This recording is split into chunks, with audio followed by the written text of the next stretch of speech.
Bago pa nila magsili, tumayo si Mimo at tinaninigan si Sho at sinabing tigilan na niya si Aya.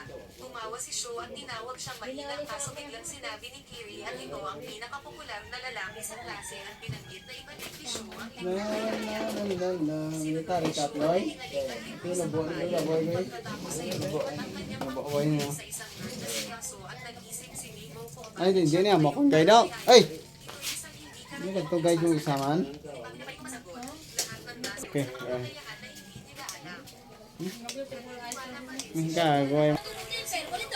Ay, Nag-back lang. lumapit sa isang kristal na bola at sinabi ang kanilang mga kakayahan habang ito ay kumikinang sa iba't ibang kulay.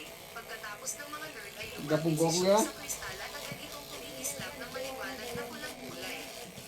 Masaya ang Diyosa at sinabi na mayroon siyang ilang skills at agad na sumunod si Kiri at Nata nga mo na to? ang kanyang kamay sa bola. Kumislap ito ng maliwanag na ito. Marikoy! Ay, Tapos ay ito may lente may lerong tanga.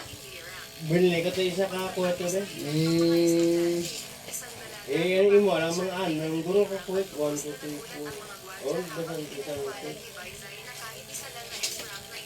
Ay, bilog mo to, sa bilog mo to niya,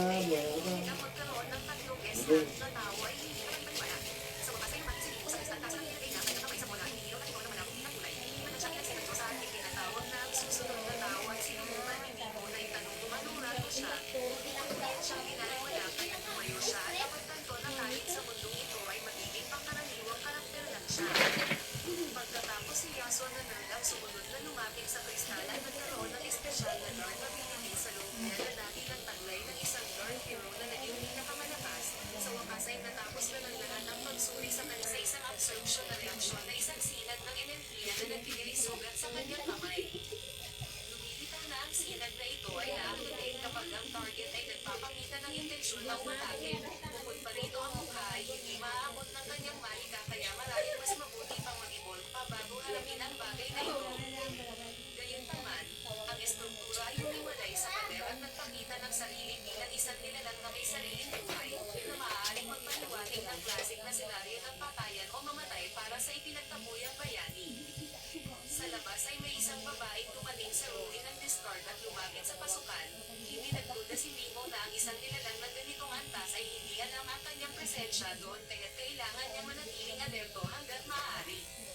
Di nagtagal ang Zone of Horror ay naglabas ng isang malagkit na substansya na nagbigay buhay sa mga halimaw na nabuo mula sa nakakasukang na lata.